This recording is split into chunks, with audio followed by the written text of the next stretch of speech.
China's first empire was helped into disaster by a fake letter.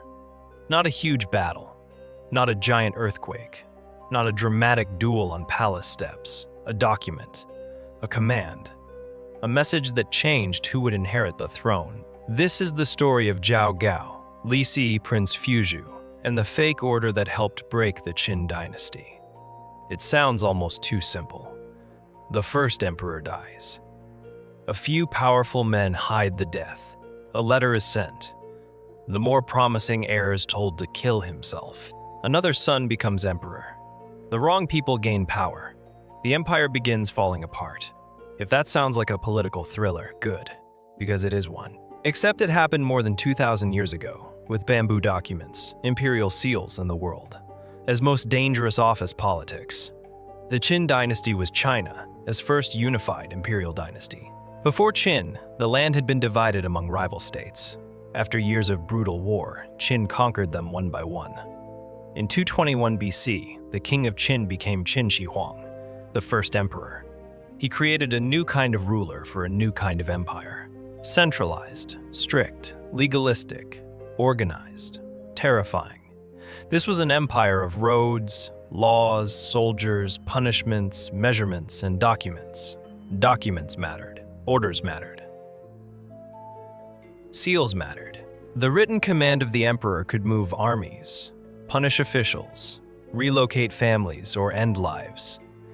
That is why a fake letter could be more dangerous than a sword. A sword kills the person in front of you. A false imperial order can kill the future. Qin Shi Huang had many sons. The most important for this story was Fuzhou. Fuzhou was the eldest son. He was away at the northern frontier with the general Meng Tan. Fuzhou had a reputation for being more humane and more willing to criticize harsh policies. That made him attractive to some people. It also made him dangerous to others. If Fuzhou became emperor, the empire might change direction. Officials who supported harsh policies might lose influence. People close to other princes might lose everything. A succession is never just a family matter. It is a job interview where the losing side may be executed. Another son, Huhai, was traveling with Qin Shi Huang when the emperor died in 210 BC. Huhai was younger. He was not the obvious best choice, but he had one advantage. He was nearby. And in a palace crisis, nearby can beat qualified. Also nearby were two very important men. Li Si, the chancellor, and Zhao Gao, a palace insider with access, skill, and terrifying ambition. Li Si was one of the architects of Qin government. He was intelligent, experienced, and deeply tied to the system. Zhao Gao was different. He was a master of the palace world. He understood access, he understood documents, he understood fear, and he understood Huhai. When Qin Shi Huang died during his tour, the situation became explosive. If the death was announced, Fuzhou might take power. If Fuzhou took power, Zhao Gao's future looked bad. Li Si may also have feared losing influence under a different ruler. So the men around the dead emperor chose secrecy. They concealed the death. The imperial procession kept moving. The body was carried back while the public illusion of normal rule continued. And then came the letter. A command was sent to Fuzhou and Meng Tan. The order accused them and told them to die. Fuzhou, trained to obey imperial authority, accepted the order and killed himself. Meng Tian did not survive the political purge either. Just like that, the path was cleared for Huhai. This is the terrifying power of legitimacy. Fuzhou did not need to be defeated in battle. He did not need to be captured. He only needed to believe the order was real. The empire had trained everyone to obey the emperor's command. Zhao Gao and Li Si used that obedience like a weapon. A fake order worked because the real system was so powerful. That is what makes the story so dark. The Qin state had created a machine of command. Then insiders used the machine to hijack the future. Imagine the scene in cartoon form. Far away at the frontier, Fuzhou receives an imperial order. He opens it. His face goes pale. Around him are soldiers, banners, dusty border walls, and the heavy silence of obedience. The document says the emperor has judged him. If he trusts the document, he dies. If he rejects it, he risks being a rebel against his father. That is an impossible trap. A piece of writing becomes a blade. Meanwhile, Back near the imperial procession, the men who sent it are preparing a new emperor. Hu Hai becomes Qin Shi, the second emperor. That title sounds stable. It was not. Hu Hai was young, inexperienced, and vulnerable to manipulation. Zhao Gao quickly became enormously powerful.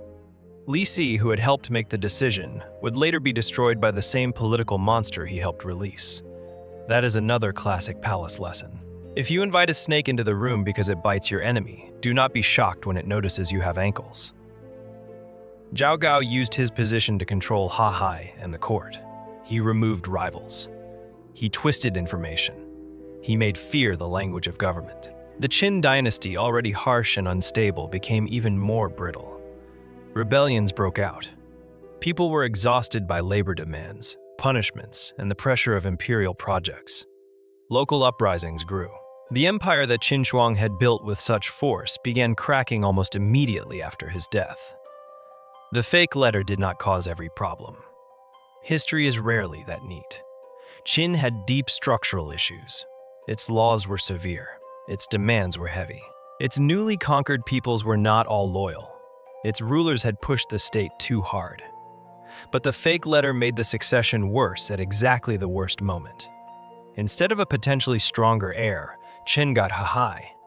Instead of stability, it got manipulation. Instead of open transition, it got secrecy, forgery, and murder by document.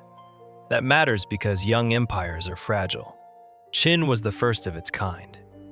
It had unified territory, but unity on a map is not the same as unity in people's hearts. The old states had memories.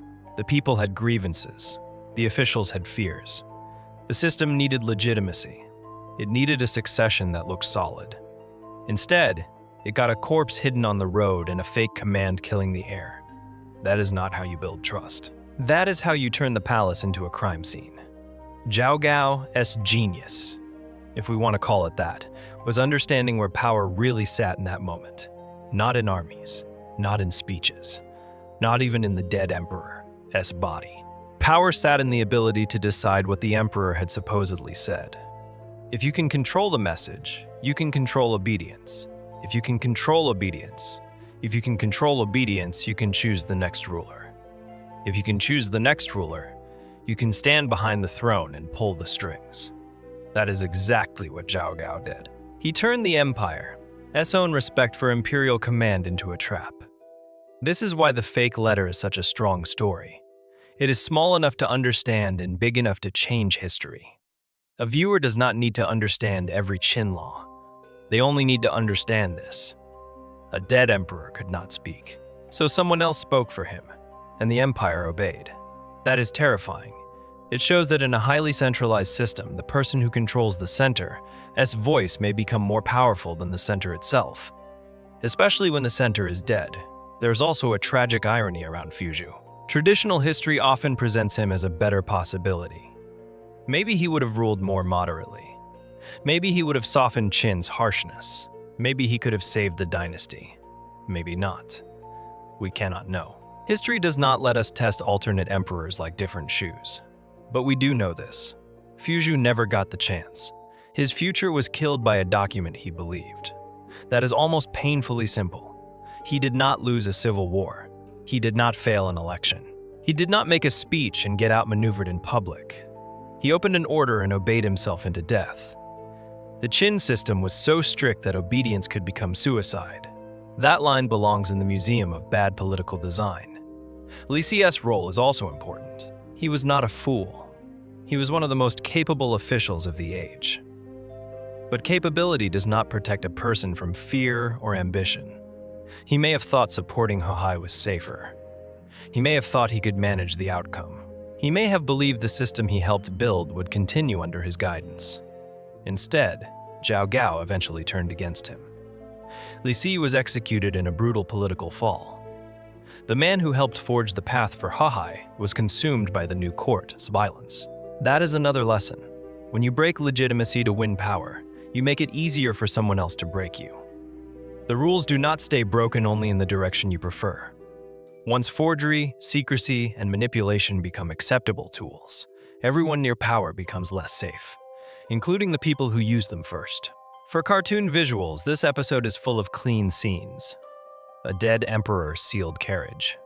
A nervous Zhao Gao holding a brush. Li Si sweating over a document. I looking confused, but pleased. Fuzhou at the frontier holding the fatal order. A giant red stamp landing on history like a hammer. The empire is a map cracking from the palace outward. This is why the story works so well. It is not abstract, it is a chain. The emperor dies. The death is hidden. The order is forged. The heir obeys.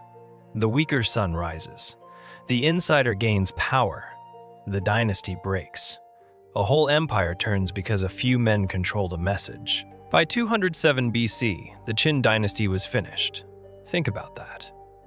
The first emperor had dreamed of a dynasty lasting for 10,000 generations. His empire barely survived him. The title of emperor lasted.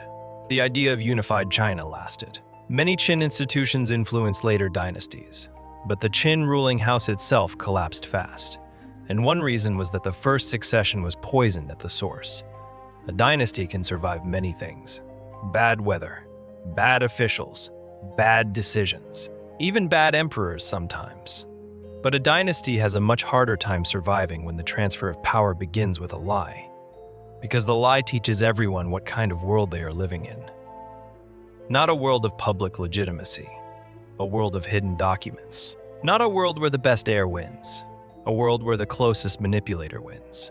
Not a world where the emperor's word is sacred. A world where the emperor's word can be manufactured. That is the nightmare. Zhao Gao did not need to conquer China. He only needed to control what China thought the dead emperor had commanded. So remember the fake letter. There is another reason the fake letter matters. It shows how dangerous a political culture of absolute obedience can become. Obedience is useful to an empire. It moves armies. It keeps officials in line. It makes distant provinces respond to the center. But obedience without verification is fragile. If everyone is trained to obey the imperial voice, then whoever imitates that voice can hijack the system. That is exactly the nightmare here.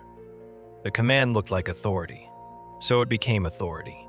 Fuzhou's tragedy was not only that he trusted the order. It was that the entire political world around him had been built to make disobedience almost unthinkable. A better system might have allowed delay, confirmation, debate, or investigation. Qin's system rewarded immediate submission. The fake letter also helps explain why Zhao Gao became such a lasting symbol of dangerous court power. He did not need to be the strongest warrior. He did not need to be loved by the people. He did not need to stand in front of armies and inspire them. He needed proximity. He needed timing. He needed control over documents and a young ruler who depended on him. That combination can be more dangerous than open force. Open force announces itself. Palace manipulation hides behind procedure. A seal appears. A command is read. Officials bow. Everyone behaves as if the system is working. But the system has already been stolen from inside. That is the nightmare at the center of this episode. The emotional center of this episode should be Fuzhou's impossible position. He was far from the capital. He did not have full information. He did not know the emperor was already dead. He saw an imperial command and faced a terrible choice. If he obeyed, he died. If he refused, he might be remembered as a rebel son who disobeyed his father. That is the cruelty of the forged order. It weaponized Fuzhou's own loyalty. A disloyal prince might have hesitated. A cynical prince might have demanded proof. A ruthless prince might have gathered troops first and asked questions later. But Fuzhou was trapped by the values the system claimed to honor: obedience, filial duty, respect for imperial command. The fake letter killed him because he took the system seriously. That is what makes the story more than a clever conspiracy. It is a tragedy of trust. The empire trained people to treat the emperor's written word as final. Then conspirators forged that final word. Once that happens, loyalty becomes a vulnerability. The better the person obeys, the easier they are to destroy. This also gives the episode a strong visual structure. One scene is the dark carriage with the dead emperor.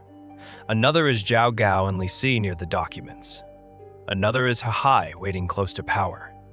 Another is Fuzhou at the frontier, isolated and doomed by a message.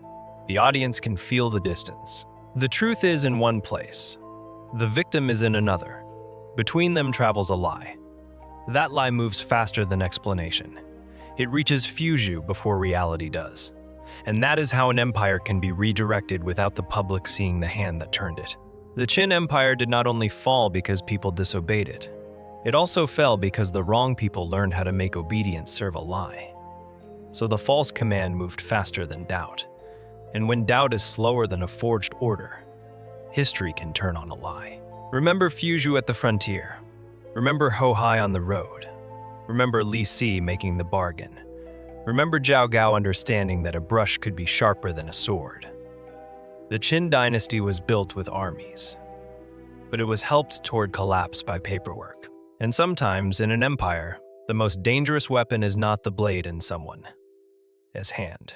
It is the order everyone is too afraid to question.